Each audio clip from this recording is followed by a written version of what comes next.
All right, Tom, you ready for the minutes so I can get started? Are you talking to me? No, Tom Melson. He's your chaplain. Are you ready? Are you in record mode? I got record going. Thank you, Buzz. Yeah, I need help on that too. All right, tell you what we're going to do. We're going to mute everybody, and then we'll just unmute those who are leading in the pledges. You're just kind of talk to yourself, so that way we don't have the latency of everybody talking. And let's see, how do I need to do this? So we're going to call this meeting to order. And then Chaplain Babs, we'll get ready to find you here and unmute you. All right.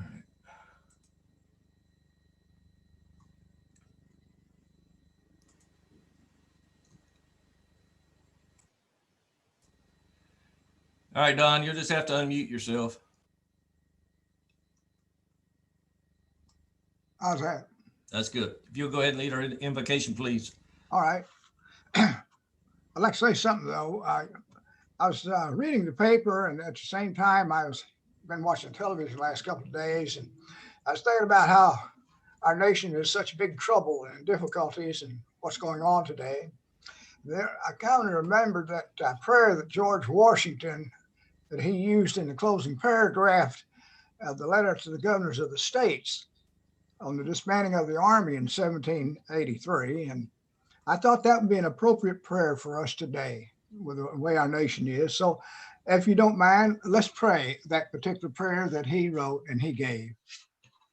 Almighty God, we make our earnest prayer that thou wilt keep the United States in thy holy protection, that thou wilt incline the hearts of the citizens to cultivate a spirit of subordination and obedience to government, and entertain a brotherly affection and love for one another and for their fellow citizens of the United States at large. And finally, that thou wilt most graciously be pleased to dispose us all to do justice, to love mercy, and demean ourselves with that charity, humility, and pacific temper of mind, which were the characteristics of the divine author of our blessed religion, and without a humble imitation of whose example in those things we can never hope to be a happy nation. Amen. Amen. Thank you, Don. Vice President McCraw, if you would unmute and lead us in the Pledge of Allegiance, please. Yes, sir. Whoops, hang on, I got a screen share here. My bust. I pledge allegiance to the flag of the United States of America and to the republic for which it stands, one nation, under God, indivisible, with liberty and justice for all. All right, thank you. And Vice President Waters, if you could lead us in the pledge to the Texas flag. You might have to unmute. Under the Texas flag, I pledge allegiance to thee, Texas, one state, under God, one and indivisible. All right, thank you. And is that screen sharing working? Are you seeing it? Yes. Okay, very good. All right. And Pete, would you please lead us in the pledge to the SAR? Yeah, I'd be happy to. Please join me in the pledge to the SAR. Quote, we descendants of the heroes of the American Revolution, who by sacrifices established the United States of America, reaffirm our faith in the principles of liberty and our constitutional republic, and solemnly pledge ourselves to defend them against every foe.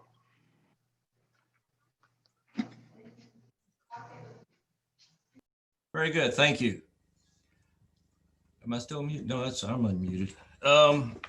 Okay, one of the last minute changes we had to the agenda this evening was our public service awards that Vice President Juarez has been working on, and he got them secured for us. And so we've got these gentlemen on board. We have 3 of the 4, I think. Is that correct, Louis? I believe so, yes. Yep, I see Micah, and we know Chris was here. Where'd Chris go now? Chris is here, yes. Is he still here? He was at the football game. Chris? I think we lost him. No, I see. Chris, you here? Oh, whoops, he's in the waiting room. I gotta bring him back in. Okay. There he comes back.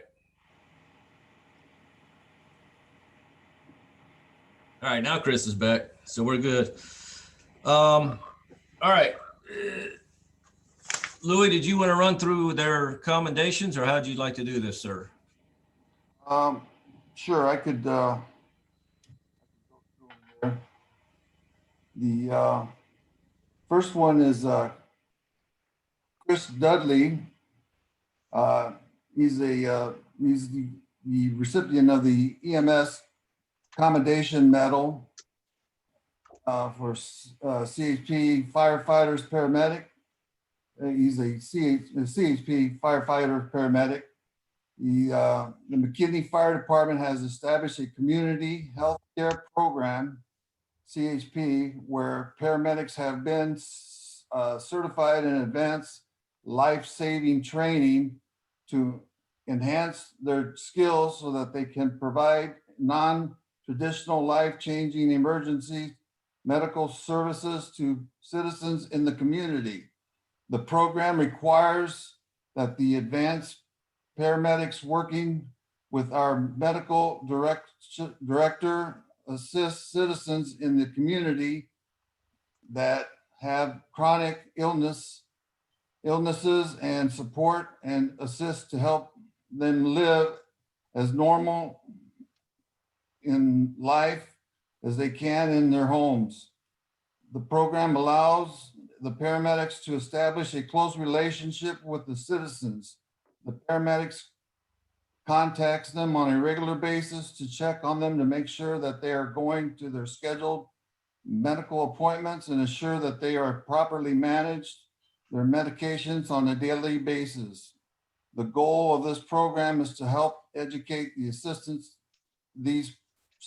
to become self-sufficient and gratitude from the program. Recently, CHP firefighter paramedic Chris Dudley was contacted by a dialysis company to let him know that one of the CHIP or CHP patients did not show up for their scheduled dialysis appointment.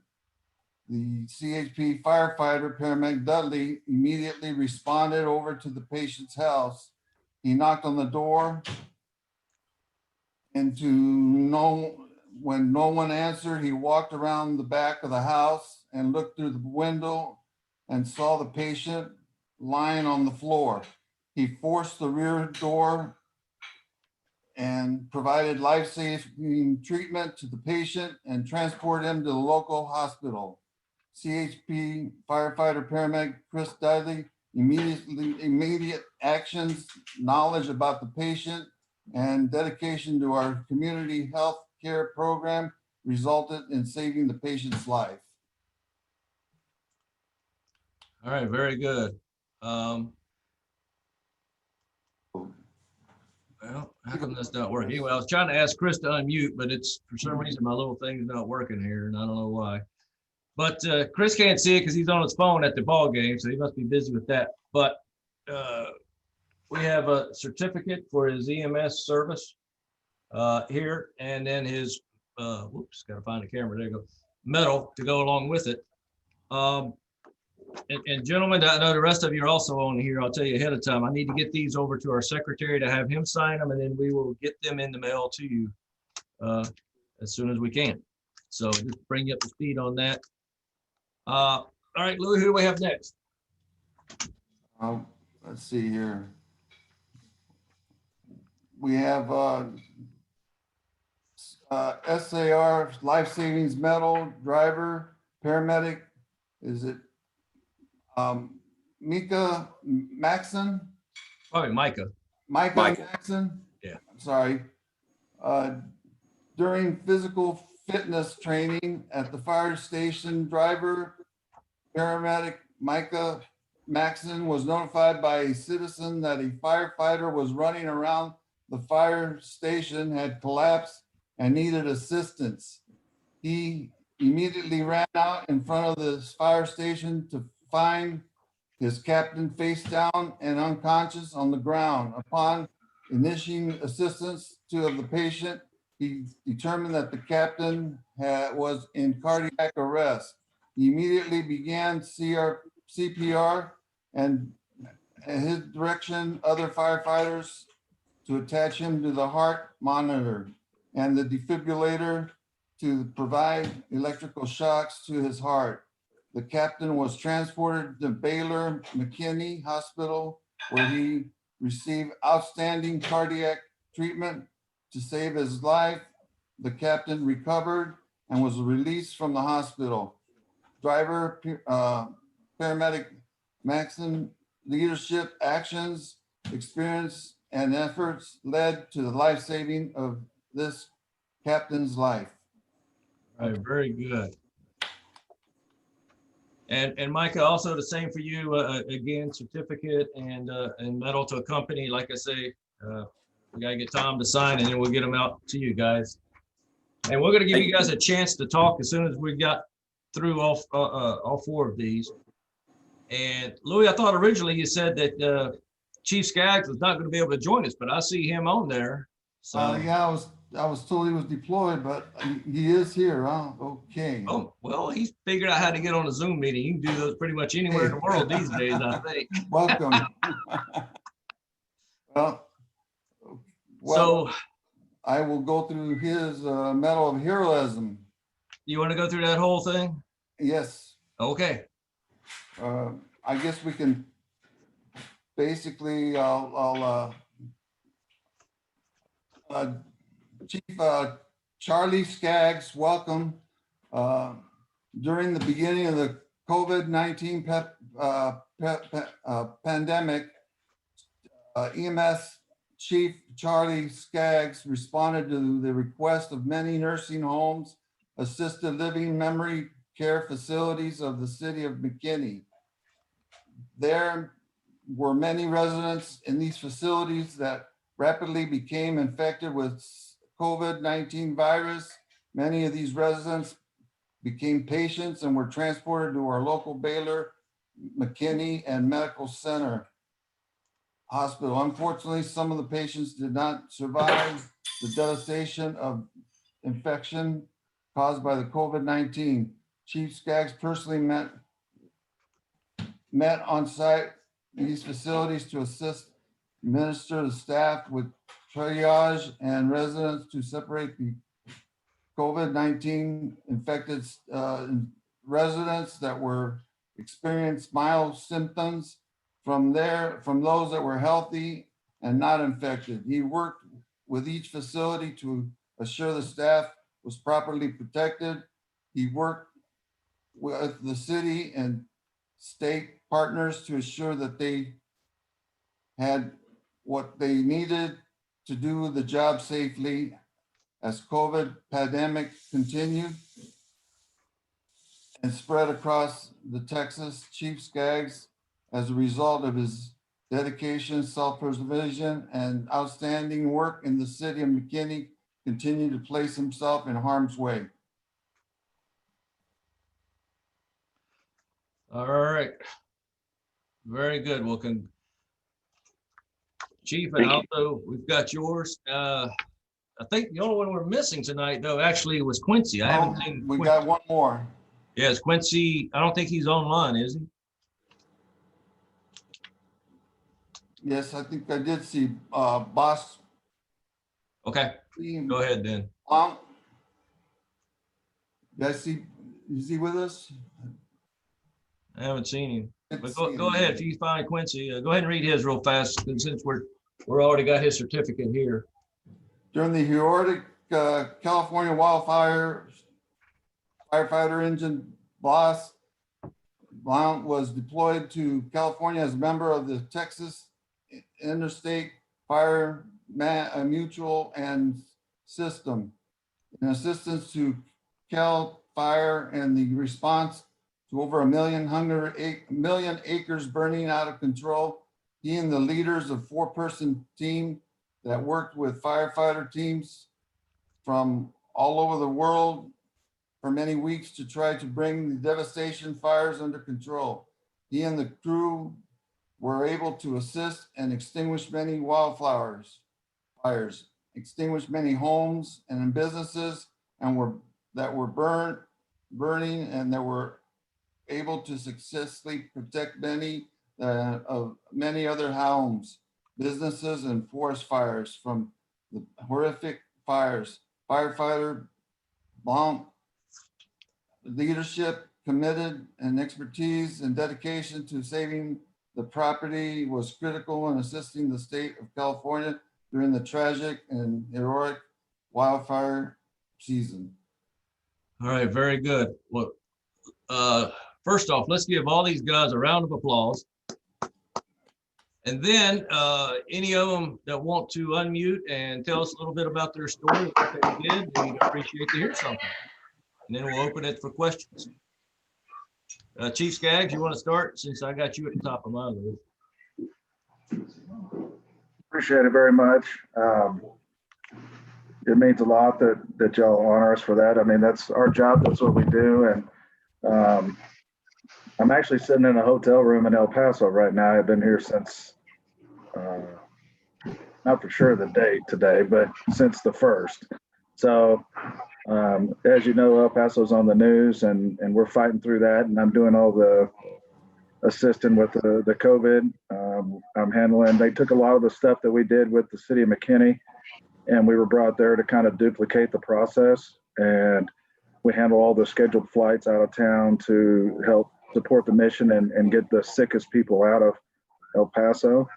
And currently we're in the works. If this was to happen in Dallas, they've already asked me when I come home if I'll come replicate it there. So just trucking along, and hope everybody has a good Thanksgiving and all that. They are letting me come home for that. Otherwise, I told them my wife would come down here and haunt them. So I will make it home for that. So, but I appreciate it very much. Well, thank you, sir, for being able to join us on short notice. Anyone have any questions for Chief Skaggs?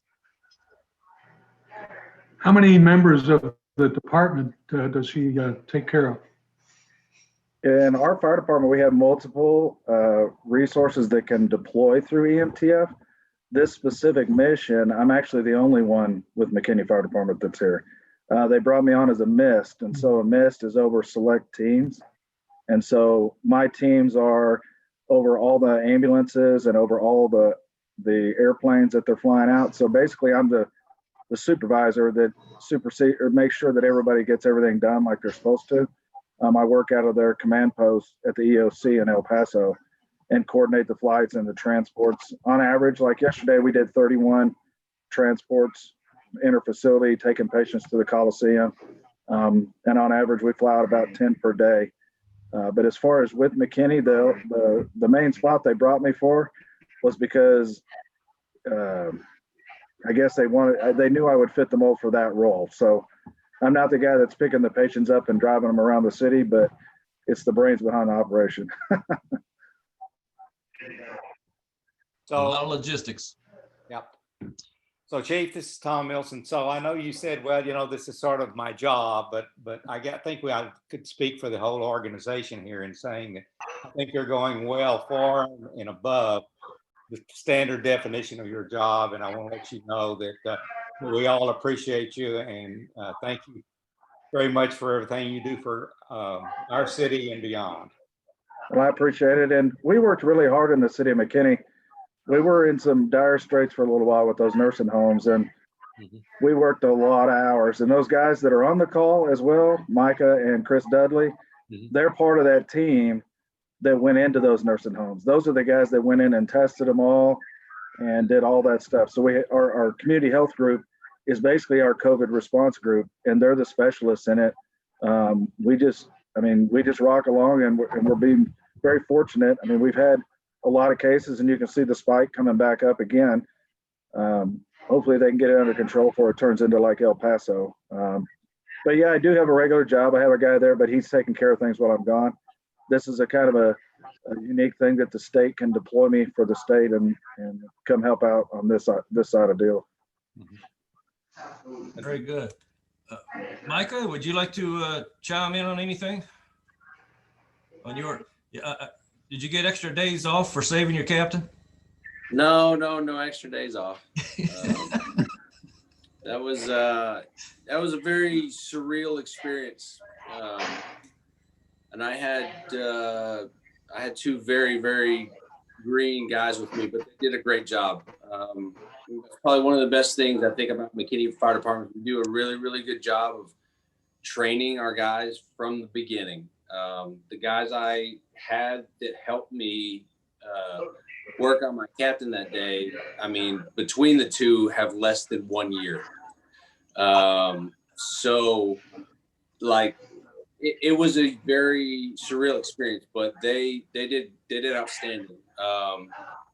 And you know, it was like I've been able to talk to my captain since, and he's doing well and recovering. And like I talked with him, it was really I was put in the right place at the right time. You know, you've been in this job for a long time. You see people that make it and people that don't make it. And, you know, him and I and a lot of people believe there's that higher power that controls everything. And he was there today on putting all the cards in the right places. So, and I was just one of them. Very good. Very good. Any questions for Micah? All right. Chris, I see you're still at the ball game. Oh. Yeah, I'm there. Anything you'd like to tell us about your story, sir? Well, just a normal day, I think, just doing our job, and we get the privilege to help the citizens of McKinney, and we love that opportunity. So, well, one thing I was wondering, were you off duty that time when they called you? no, sir, I was on duty. We Okay. had just got done testing some of our employees, and we're headed to training. Oh, okay. I was thinking, boy, if they're calling you off duty. How's that new training center working out? Say that again. Hey, David. Maybe you could ask him the question, how is the new Collin County Training Center working out in support of the McKinney Fire Department? Oh, it's amazing. It is absolutely amazing. There's so many different scenarios that we can run through there. And we just started bringing the EMS concept to our fire training. So it's been pretty amazing. Good. All right. Well, gentlemen, thank you so much for taking time out of your day to join us and allow us to present you with these certificates and medals. Thank you for all your service to the county. It's a pleasure to meet heroes like you guys. So thank you very much. Thank you. Thank you. Thank you. Thank you. All right, like I said, we got quite a bit to cover tonight. Next up, we have Kara Smith. Kara joined us last year at the Spring Creek Barbecue. I was almost forgot the name of it. We haven't been there so long.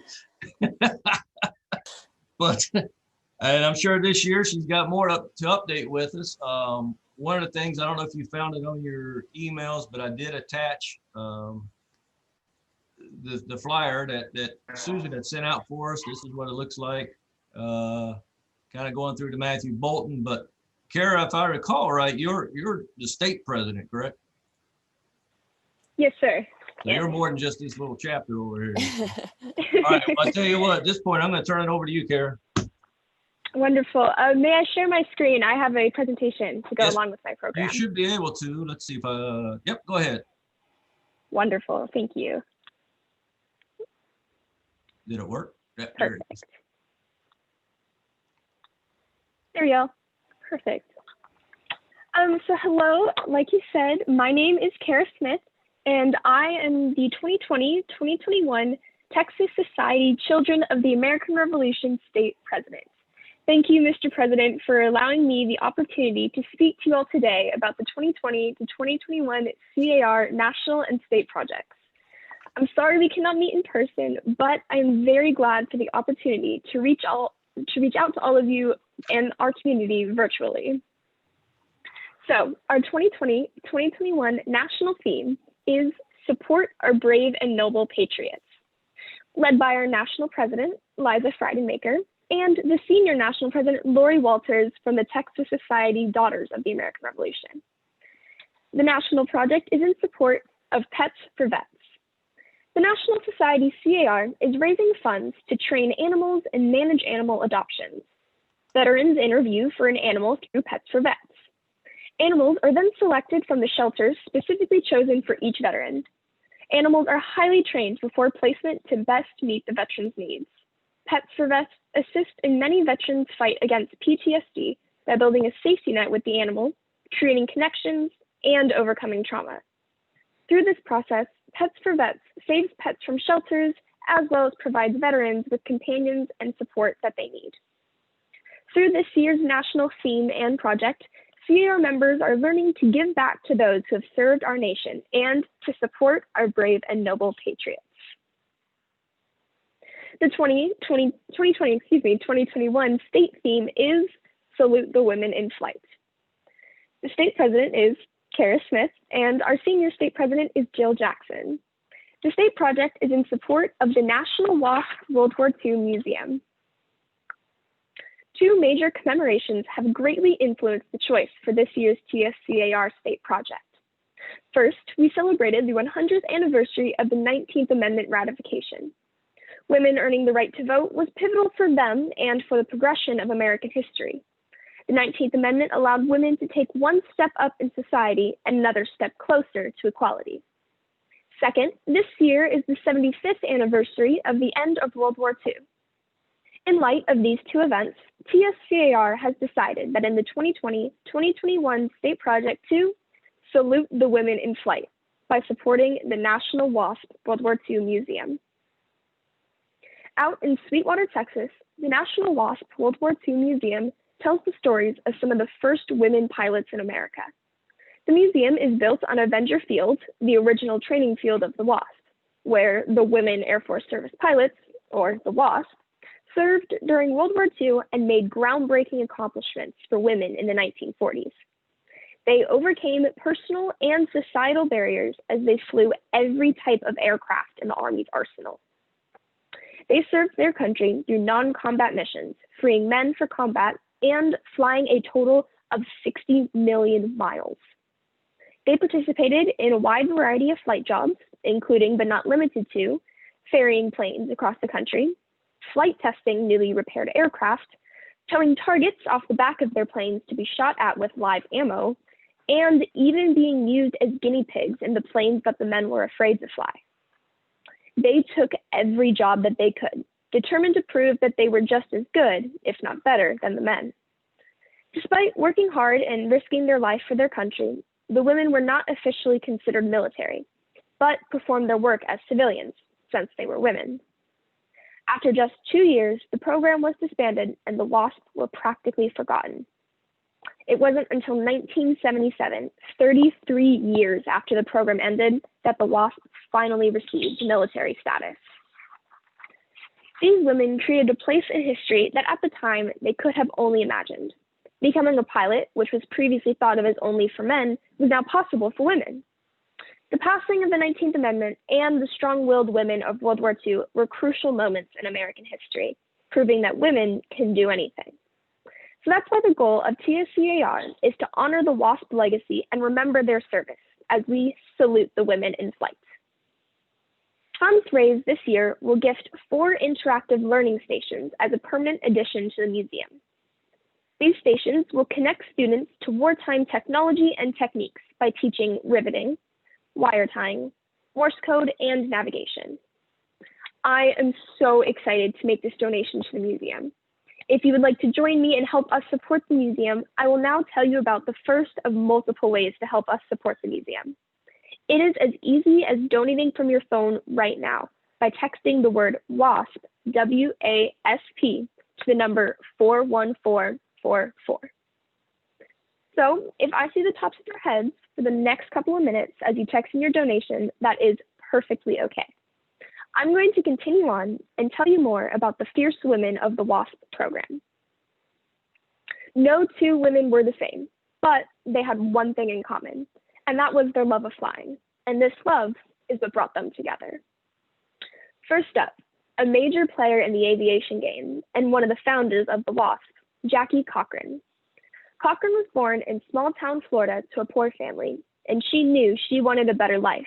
So she acquired a prestigious job as a hairdresser in New York.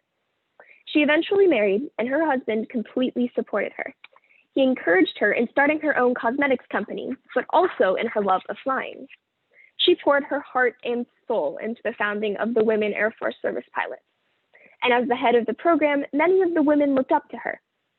She was a strong female role model for the W.A.S.P, balancing femininity, which was at the time considered a masculine job. She died in 1980, holding more flying records than anyone, male and female. She was also the first woman to be inducted into the Aviation Hall of Fame. The second founder of the W.A.S.P and another leader in aviation, Nancy Love. Love was born to a wealthy family in Michigan, earning her flying license at a young age. She then began an aviation company with her husband. She also started a women's flight program. Her program, called The Originals, included 28 of the best American female pilots, before ultimately joining with Cochran's program, creating the W.A.S.P. Love was devoted to the W.A.S.P program, working in the background and being in charge of ferry flying. After the W.A.S.P program was disbanded, Love worked in the military, continuing on as a leader in aviation. 25,000 women applied to be into the W.A.S.P program. 1,830 were accepted, but only 1,074 completed training and became W.A.S.P. W.A.S.P were identified with the year and training class for that year. The 28 members from Love's program were identified coming in as the Originals. Betty Gillies, the Originals. Gillies was born on Long Island. She began as a nursing student before she found her love for flying. She earned her pilot's license and joined Amelia Earhart's the 99s. She was a W.A.S.P squadron leader and the first woman to fly the feared P-47 Thunderbolt fighter plane. Her legacy was left in her children and grandchildren, many of whom went on to become pilots, including her daughters. Marion Hodgson, class 43W5. Hodgson was born in small town Athens, New Georgia. With a degree in journalism, she was one of few women accepted into the civilian pilot training program. At the time, only one woman for every 10 men were accepted. She was inspired to fly alongside her military pilot husband. After graduating, she became a squadron leader for incoming W.A.S.P classes. She shared her love of flying and detailed her W.A.S.P journey in her book, Winning My Wings. I have read her very captivating book, and I highly recommend it if you would like to learn more about Hodgson or about the W.A.S.P program. Shirley Slade, class 43W5. Slade was chosen as the cover of Life magazine's July 1943 issue. Her picture alone inspired so many other women to join the W.A.S.P when they realized that they too could fly. Dora Doherty Strother, class 43W3, and Dorothea Johnson Mormon, class 43W4. These women were perhaps some of the bravest W.A.S.P. As I previously stated, women were often used as guinea pigs in planes that the men were afraid to fly. The logic was that if a woman could do it, so could a man. Now these two women were chosen to fly the B-29 Super Fortress. Feared by many, the Super Fortress was a 4-engine plane that had a reputation for catching fire when not flown correctly. Dora and Dorothea learned to fly the Super Fortress in just 3 days. They then proceeded to show the men that the plane wasn't as scary as they thought. The women were then no longer scheduled to fly the plane as they were embarrassing the men. The B-29 Super Fortress was actually the plane that later dropped the atomic bombs, bringing about the end of World War II. Teresa James, the Originals. James was born in Pittsburgh and was actually afraid of flying, but she earned her license to surprise her brother. She then began her flying career as a stunt pilot, also known as the Barnstormers, performing around Pennsylvania, Ohio, and New York. After joining the W.A.S.P, her love for flying just grew, and she was the first woman to fly a military plane coast to coast in the United States. Cornelia Fort, the Originals. Fort was a flying instructor at Pearl Harbor on December 7, 1941. She was nearly knocked out of the sky during the attack, but managed to escape. After joining the W.A.S.P, she ferried planes. In March of 1943, Fort, along with 6 other male pilots, were ferrying BT-17s to Dallas, flying in close formation. Assumed to be messing around, another plane collided into Fort's and she nosedived. Her plane crashed, and Cornelia Fort, at age 25, became the first of 38 WASP to die during service. Gertrude Tompkins, class 43W7. Tompkins was born in New Jersey, attending private schools and learning to fly in New York. After graduating from the W.A.S.P, she was ferrying planes in Dallas Love Field. In October 1944, she was assigned to deliver the newly manufactured 951 Mustang fighter plane in a solo flight from Los Angeles to New Jersey for delivery. She never arrived at her scheduled stop in Palm Springs, California. A search began days later, and to this day, no crash site has been found.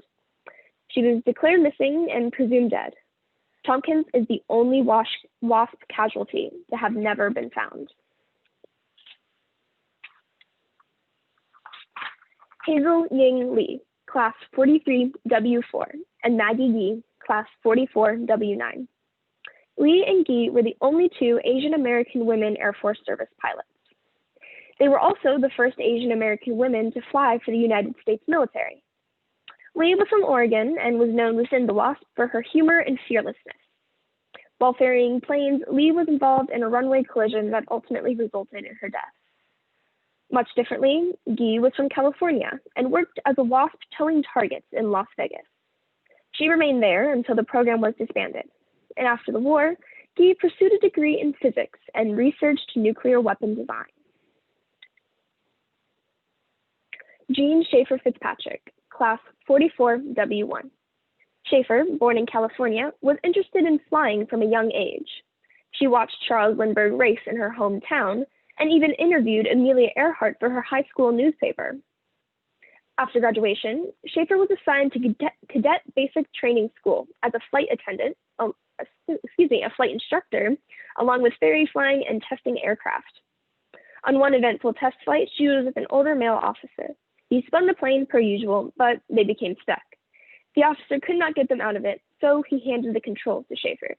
Eventually, after trying every recovery procedure, she pulled them out of the spin and backsteadied. After landing, the officer requested a different assignment. After the WASP disbanded, Schaefer returned to her California home to raise her family and to continue working as a flight instructor. She later became a major in the Civil Air Patrol. B.J. Williams, class 44W6. Born in Pennsylvania, Williams became interested in flying after watching a Barnstormers performance. She then became one of the special few women to earn her license from the Civilian Pilot Training Program. Remember, only one woman for every 10 men were accepted. She was stationed in San Antonio as a test pilot. After the WASP program disbanded, she continued working in the Air Force Reserves, reaching Lieutenant Colonel. She was also one of 2 women to serve as writer-producers on an Air Force video production squadron. Florence Miller Watson, The Originals. Miller attended Baylor College, but she came home when her father bought a plane wanting to teach his family to fly. By age 19, she had her license to fly solo. After graduating from the W.A.S.P program, she was stationed at Dallas as a test pilot and ferry flyer. She was well known as a good navigator. Everyone wanted to fly with her. She then became commanding officer of the W.A.S.P at Love Field, flying all of the aircraft used by the Air Corps during that time. After the war, Miller chose to retire from flying and instead pursue her MBA from the University of Houston. She then taught for 30 years and was later featured in PBS's documentary, Women of Courage. Anne Baumgartner Carl, class 43W5. Baumgartner was born to a military family in Georgia, but mainly grew up in New Jersey. Amelia Earhart visited her grade school, inspiring Baumgartner into flight. Though having a pre-med degree, Baumgartner joined the W.A.S.P. She was then stationed at Camp Davis in North Carolina as a tow target pilot. She was transferred to Wright Field as an assistant operations officer in the flight test section. She became the first woman to fly America's first jet aircraft, the Bell YP-59A. Barbara Erickson London, The Originals. London was born in Seattle. She enrolled as one of the few women in the Civilian Pilot Training Program and began as the youngest WASP member at age 22. In one 10-day period, London flew 8,000 miles ferry flying. Those 8,000 miles consisted of 4 2,000-mile trips, each with a different aircraft. Because of this, she was awarded the Air Medal and was the only woman to receive that medal in World War II. After the war, London wanted to continue to fly, but was turned down by airlines, who in turn sent her a stewardess application.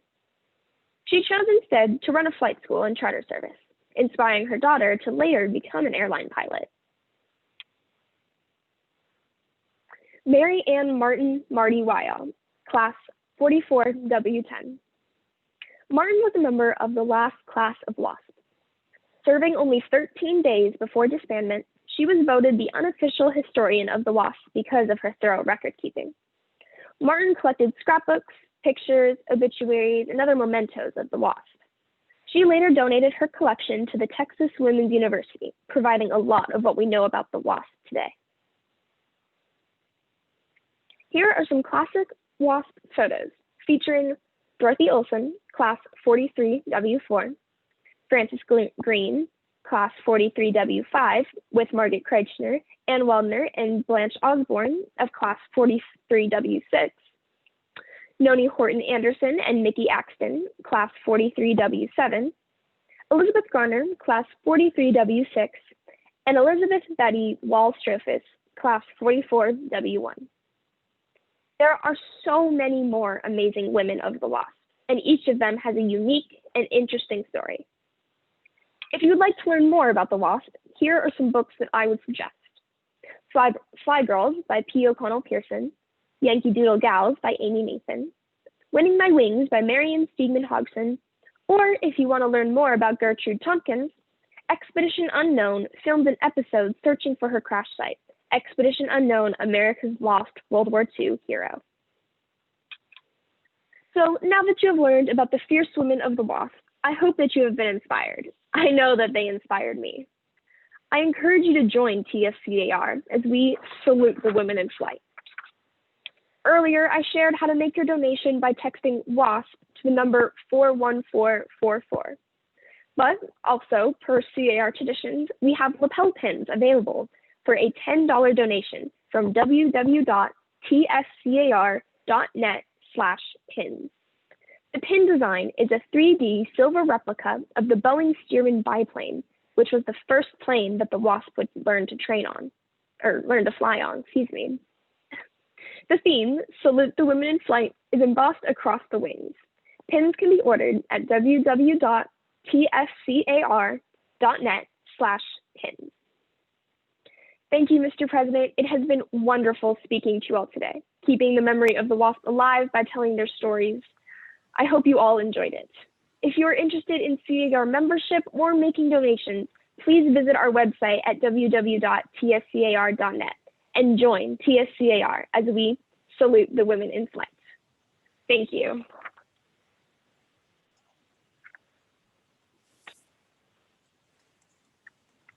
I had to unmute myself. Thank you, Kara. That was a great presentation. And one of the things I love is, you know, this year you guys are doing WASP. Last year you did the Battleship Texas. And so you're really keeping in that veterans theme and bringing things home also. So that's great. Does anyone have any questions for Kara? Okay, well, we've sent out. Does she want to fly? You want to be a pilot, Kara? Unfortunately, I do not, but I think it would be very cool if I was. That would be really awesome. I'll tell you a secret, it is. It's really cool. From all the stories I've read, it sounds amazing. Yeah.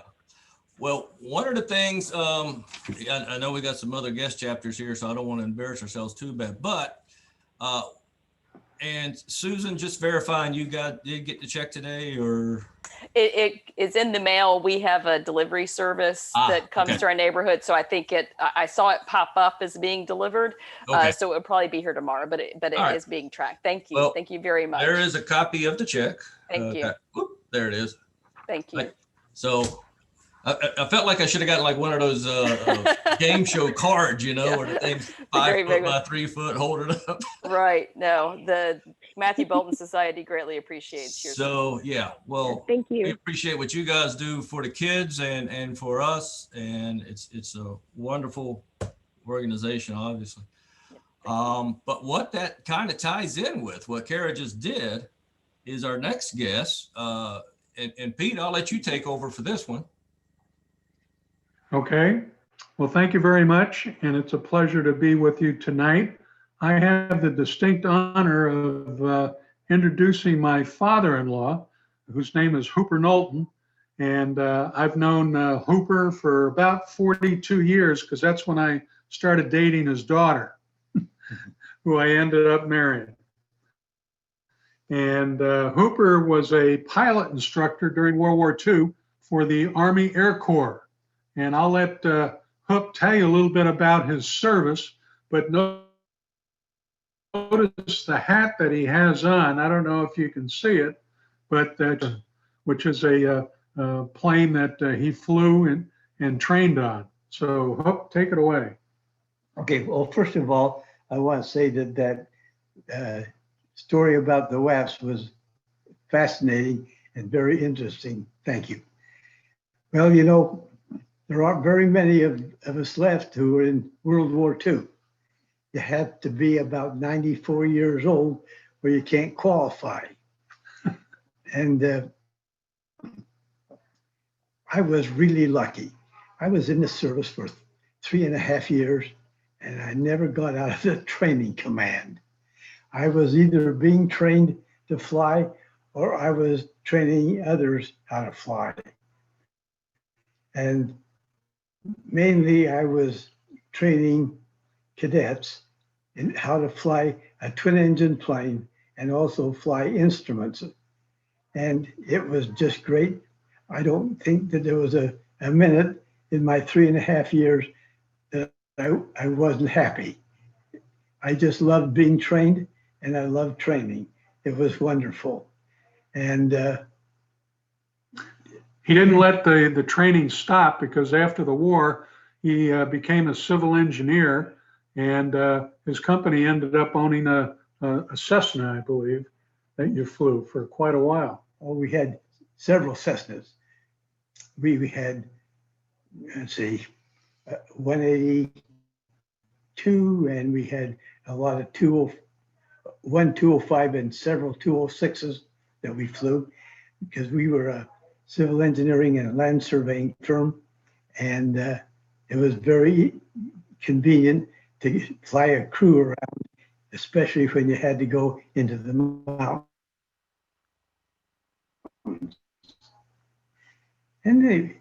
But my time in the service was really profitable.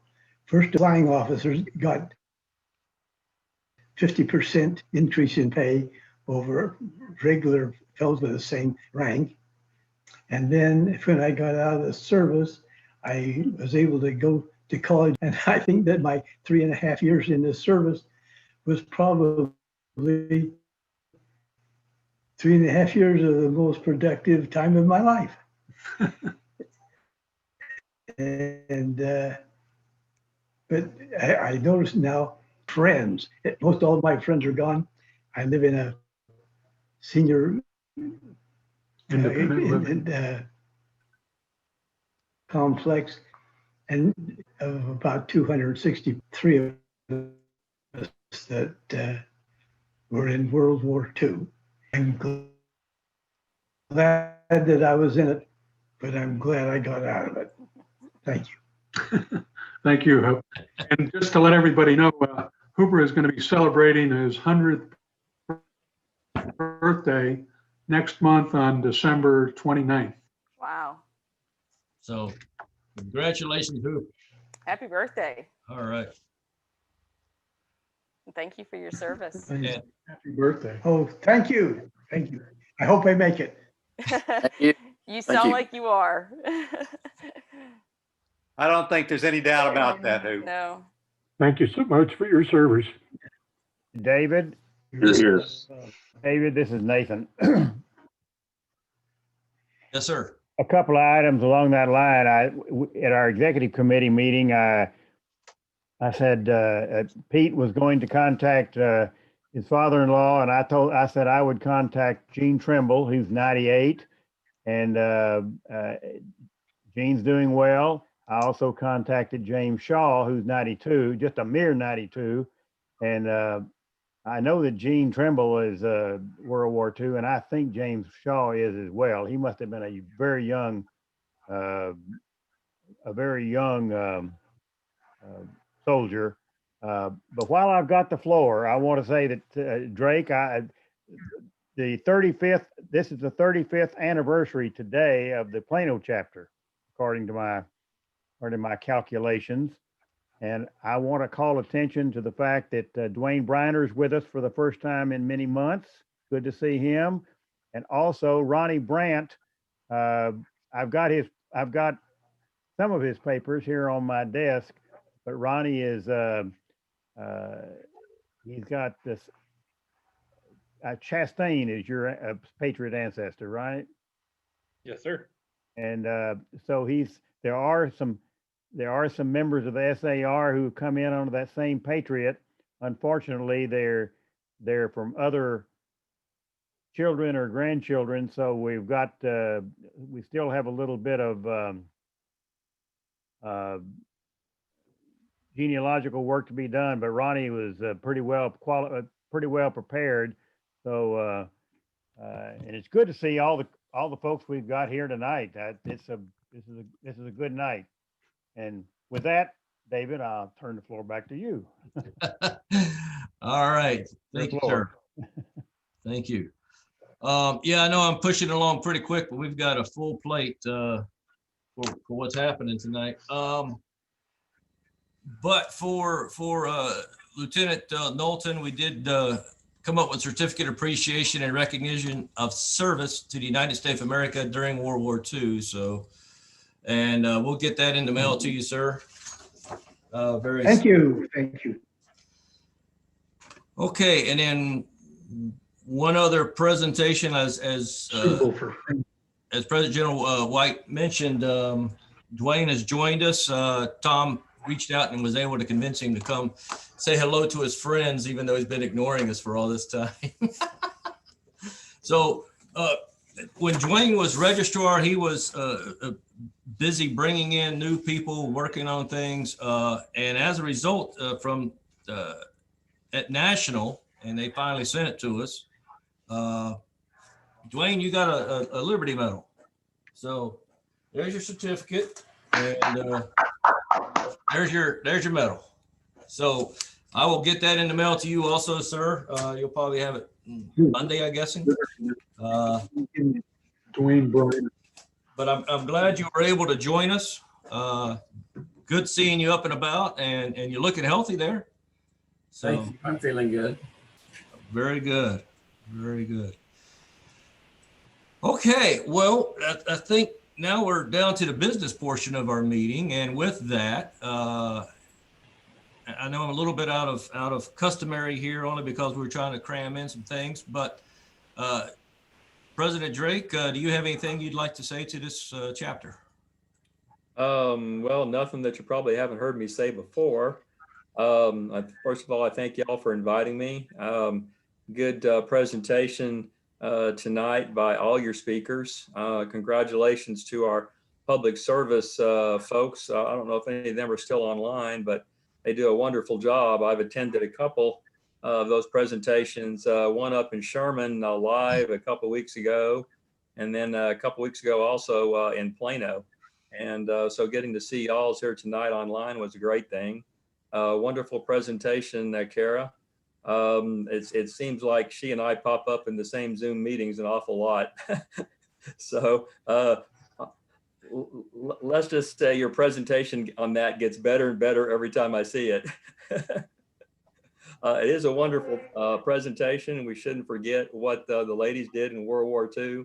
And particularly, there were so many of them, and they did a wonderful job. I will remind you that, and Nathan may remind you of this too, all your dues statements have come out. They should be in your mailbox. hopefully in our mailbox on the way back. Please get your dues in paid before the end of the year, preferably. We did have a wonderful Board of Managers meeting this past weekend that a lot of people on the screen here did participate in. We've proved at the state level we can conduct our business and get everything done in the Zoom room as well as in person. So I commend y'all for being one of the first chapters to get the Zoom meetings going several months ago and keeping them going. And honest to God, I'll tell you the truth, and David was there, he can bear my witness. We just left the San Antonio chapter before we came this, and McKinney chapter has more people in their Zoom room than San Antonio had in theirs. So I commend your chapter for having their act together. Of course, that was just their second meeting, and I think they're still a little gun shy. A lot of familiar faces weren't there. But again, I can commend y'all for being so proactive at getting so many good speakers in and being so active in your Zoom room and keeping the society going in North Texas. I'll shut up and I'll answer any questions anybody has real quick. Otherwise, I'll give the floor back to President Kinsey. Anybody have any questions for President Petty? All right. District 11 VP Ted Wilson, do you have anything for us tonight? Oh, you're muted. No, Drake pretty well covered what I was going to say, but the only thing is if your president comes and asks you to do something to try to call some of the people that have not paid in the past years, accept it, call them for him, because he's got a lot to try to reinstate those old people. And I've already contacted all 5 of my chapters in the district, so trying to get on top of that. And if you haven't read the article in the latest SAR magazine about recruitment, retention, and recovery, to read about the contest, you need to read that because we want to collect that money. And I think that's about it. All right. Let me interject. We do have a list that we keep actually on our website of everybody that's ever been dropped by the society that's never been reinstated. And that means not the ones who dropped last year, but the ones who dropped 2, 3, 4, 5 years ago, 20 years ago. And I know Tom Green went out there 2 or 3 years ago when I first published that as state secretary, and he managed to I don't want to say dig up, but he managed to dig up 5 or 6 guys off that list. And I believe, if I'm not mistaken, Nathan, you rounded up a few off that list as well, correct?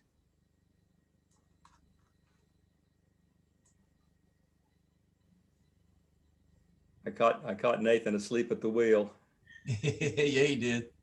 Unmute. Yeah, it was. I was muted. So yes. Right. Okay. Yeah. Okay. He had a 50-50 chance of getting that answer right, I guess. Yeah. So you could see out there. You can look and you can see. I know Chuck Wagner with the Paul Carrington chapter down in Houston pulled up 15 new guys and got them, not new guys, but old guys. Literally the newest one dropped 5 years ago, and he had one that dropped 15 years ago. He pulled them in off the list. We got them all reinstated. Took a while, but we managed to do it. You know, we've had our struggles getting with our reinstatements over the last year, but we got them all online. So that's 15 new members who we would not have in our society if Chuck Wagner wouldn't have dug through that list. And the other reason to dig through that list is there's quite a few of them we find that are deceased, been deceased for quite a while. And we kind of like to know so we could move them to chapter eternal and kind of close the books on them. And that puts a permanent record where we remember those guys by. So there's some shopping you can do online there. If you're looking for ways to win that contest for the state of Texas and your chapter, who knows who all you can find. Thank you. All right, very good. I don't know if I should acknowledge District 6 VP or not, but I will. Go ahead, I'm Tom. awake. I'm You awake. Yep. You got anything to add? No, I appreciate the fact that you and I trade the invitations, and I'll continue to tune into your meetings as long as you tune into ours, because you guys run a good meeting. Well, I try to, and yes, I do appreciate your invitations also. One other thing though, back to Pete, is Hoop's still there. I failed while he was talking. I was going to pull up. Wait a minute, I gotta do this. We are here. Okay, so there was his pictures from back when he was a youngster. That's one bar. I can't tell if it's silver or gold in these black and whites though, so I don't know which, if he was the first or second in that one. Does the uniform still fit? No. All right. Okay, let me get rid of that share. So that was it. And Hoop, also, do you remember how to do N and A? Say it again. Does he know how to do N and A? What is that? NNA. Oh, yeah, flight, the instrument flights. It was the ADF receiver. Yeah, use a non-directional beacon, and you had which you were sitting in. It was N or A, and I told you whether you're going to the station or away from the station. So it was old time navigation. Well, there were several times I used. Can I talk? Yeah. There were several times when I used those beams to get home safely, and Yep. They were wonderful. Oh, that was my old examiner. He was hired as celestial navigator at TWA. So that tells you how old. And that was the kind of stuff he made us do. He didn't care about this new fancy stuff like Zoom. I don't know. I think. All right, continuing on. I think he needs a 14-hour ride in your jump seat, David. Yeah, really. Talk about the fancy stuff we have. One of the things, as President Petty did bring up, Zoom has taken off, and McKinney, the only month I think we've missed this year was February, as we were regrouping because they closed us down the week before our meeting. After that, we picked it up in March, and we've run ever since. Well, if you take the new SAR that just came out and you look through there, I mean, Tom's in there, I'm in there, Louis in there. You see Texas dominates that whole Zoom thing. So I think he's right. We led it. So I don't mind being a tip of the spear on that one. Next meeting. Is there a Zoom medal? Is there? I don't think so, but I could probably get it for the past week. I mean, I think this is my count. This is my 20th Zoom meeting in the last 2 weeks. Wow. That's not work related. I had two at work today. Yeah. You win, Drake. All right. So next meeting is December 17th. Is that what we decided again, guys? I couldn't remember on my notes. It's just good. We're not really doing a Christmas party as we normally do, but it's kind of a, Merry Christmas, how are you? Or Happy Hanukkah, and move on. As President Petty said, our fall BOM was a success. We did have Louis and Nathan and some others attended, so that was good to see. And again, this Zoom has allowed a lot of our members to attend these meetings they normally would not. Also mentioned where the dues notices mailed out. Now, Tom did a great thing online with his chapter and showing them how to pay dues online. If you need assistance with that, let me know. Otherwise, you can also mail in the check. Now, one thing, we have had a few returned saying incorrect, unable to deliver, and we're not sure what's going on with that post office because they've collected maybe 200 just today. And so they're getting through, but it's just one every pick a number. I finally got hold of the Woodlands post office, and guess what? They're not the ones to talk to. I have to talk to Conroe, and nobody answered in Conroe. So anyway, I'm still trying to track down why we're having issues. If you should send yours in and get it back, it's nothing we did. Still looking for volunteers to be mentors and squad leaders. I still think this is a great thing for our new members coming in. If we can help them out, show them where to find things, tell them how we do things, instead of reinventing the wheel every time. All right, that's old business and announcements. On to the new business. Let's see. Did I have that up? Okay. There's your minutes. That was from October 15th meeting. They have been published for a while. So I will entertain a motion to accept the minutes as published. So moved. Thank you, Pete. Do we have a second? Al, was that a second from you? Second. Yeah, okay, we got a thumbs up. All right, so Al Lisi has seconded the motion. Now that we have a second, any discussion? Hearing none. Yeah, hearing none. All in favor of accepting the minutes as published, say aye or raise your hand. Aye. Aye. Any opposed? Seeing none, motion carries. The minutes are accepted as published. All right, Treasurer Thompson, let her rip. I'm unmuted, I think. You are. Good. The bank balance as of the last report was $3,052.59, which is still the current bank balance. There is one check outstanding in the amount of $250 payable to children of the American Revolution, as authorized by the chapter executive committee. The check register balance is $2,802.59. Any questions? All right, do we have a That's motion? US dollars. Absolutely. Do we have a motion to accept treasurer's report as read? Tom Milson will make that motion to accept the treasurer's report as read. Second. All right, any discussion? Hearing none. Moving right along. Who seconded that, please? Al did. Al, okay, thanks, Al. Once again. I can't find it now. Sorry, I was trying to look for. All right, all in favor, say, give me a motion of yes, no. Aye. All right, any opposed?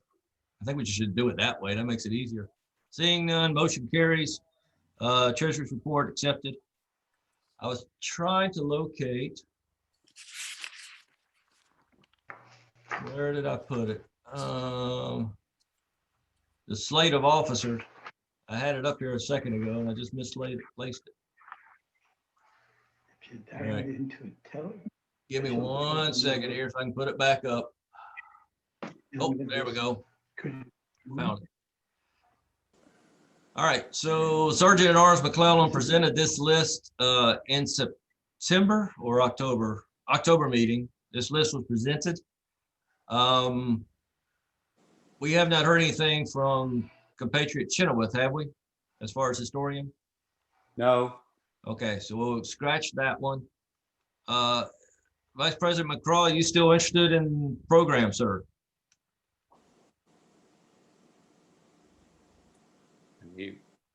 Yes. Okay, thank you. Help.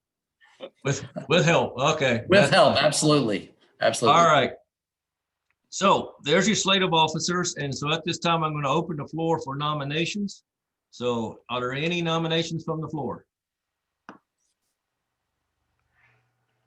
Any nominations from the floor? Is there a certain Can I time period nominate between David this? Kinsey for other? Any nominations? We're not taking that one. Any nominations from the floor? All right, that's the third time. You only have, Say again, Pete? you only have to ask for nominations from the floor 3 times. Yeah, that was According to the third. Robert's rule. That was the third time right there. I'm done asking for nominations. Since we have no further nominations, nominations are hereby closed. Do we have a motion to accept the slate of officers as presented? No, so move it. All right. I'll second. Okay, so Pete's going to move. Ralph is going to second. Any discussion? Hearing none, we're going to make this easy. Any opposed to that list? Say again, Pete? It's a very fair election. No stuffed ballots. I just know I was rigging it so I didn't win. So Yeah, you have your finger holding down on the mute all button, right? you got it. We're not going to hear discussion. All right, we have a motion made, seconded. Any discussion other than what we've already had? Hearing none, all in favor of the slate, say aye or raise your hand. Aye. And any opposed? Motion carries. Slate of officers, congratulations. We will swear at you next meeting or January. Which do we swear them in? Induction will be in December. Okay. Well, I like swearing at them better, but okay, yeah, we'll induct them. We'll induct them. Fine. Okay. Man, we've not done too bad considering hour and 13 minutes. I'll take that with everything we've covered tonight. Anybody have anything else they'd like to bring up before we close for this evening? David, this Yes, is sir. Al. I've got one comment that looking at you there on your finest and the fact that you made the national recognition on the SAR magazine. Just a reminder to the members that participate in the color guard that now they've approved virtual type meetings that you can record that as credit for if you're trying to get points or events for your color guard activities. Thank you. And as mentioned earlier, I mean, President General Manning's been attending several of these, which has helped out quite a bit with our national points and also wreath ceremonies, Blue Licks and Ramsar's Mill and some other ones. I haven't looked at TL if we got anything else coming up besides wreaths across America. That's all I know of right now.